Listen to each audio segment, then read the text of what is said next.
I didn't And do shit for at least a year. Like I yeah. didn't make any money for at least a year.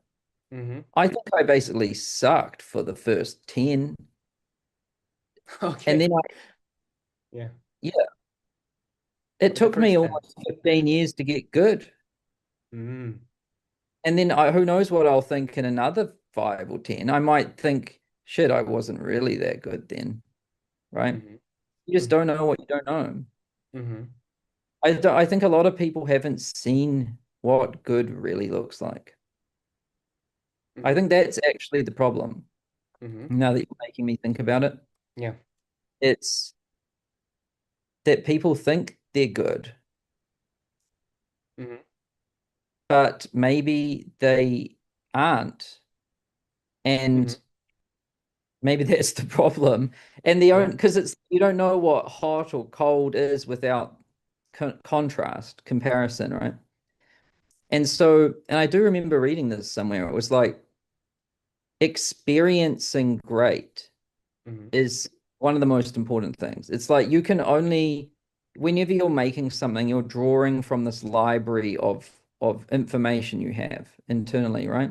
So art, like if you're making art, you've looked at art. If you're writing, you've read, and if you haven't consumed the best, you don't really know what good looks like.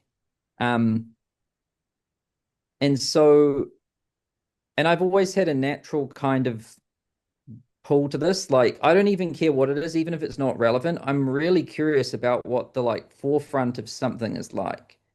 Like, what is the, I do this with like music, for example. I have the best speakers in the world. I actually went to the effort of finding them.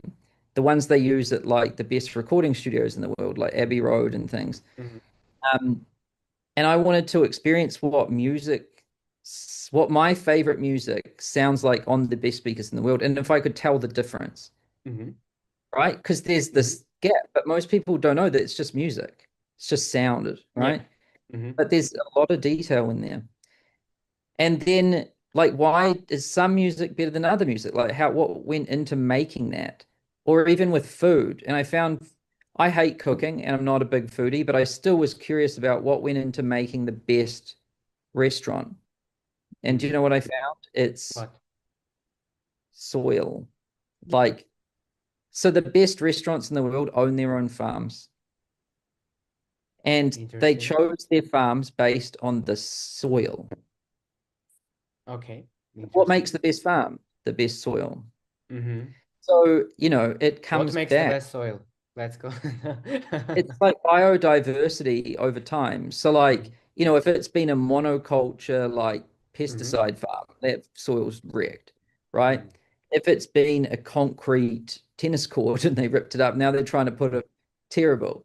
But if it's been this like very healthy, diverse ecosystem of things, animals, plants, water, like bees, all of that crap, and no one's put like pesticides on it, then there's a lot of like richness in the soil, like worms and layers of decomposing Mm-hmm. things, which creates like nutrients in life. And then obviously when you put animals on there and they eat it, their meat is better and right all the way Mm-hmm. through.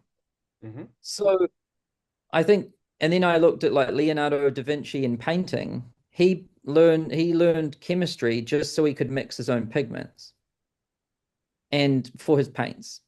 And he dissected eyes at the morgue just so he could understand light and how it Mm-hmm. like refracts. So he could, so, this is the kind of thing I'm getting at. It's when you explore the best and what goes into it, I think what you find is the same thing. It's just vast depth. And those people just went a lot further, Push right? everyone. Yeah. Like, you might get into making food, a restaurant, but you're like, you never thought you needed to have a farm. Mm-hmm. Um, you Yeah. might have a farm, but you might have chose the wrong soil, right? Like it's just, and I think, and I found this with race car drivers, with like everything, honestly. It's just there's a lot of depth and a lot of like obsession, and they're pushing the field forward. So it's like because of them, the whole industry moved forward, right? Because they're at the forefront of it. Um, and so yeah, I would really like just look at what you're passionate about. And that can take some time. Like you're not just going to sit down with ChatGPT and figure that one out. Mm-hmm. In fact, that might make it a lot harder. Yes. And so, you know, find the thing you're passionate about. There's a lot of clues in your life if you look back. Um, and then if you do that, then you'll probably want to do it and do it a lot. And if you do that, you'll probably be very good. And if you really love it, you might go quite far. Yeah. And it's okay if you aren't like not everyone can be the best. But that's totally fine because I don't think most people want to anyway, if they're really like honest. Because of what goes into it. They care more about other things. Mm-hmm. That's totally fine too. You don't have to be. You can still be really talented at something and not be the best. Yeah.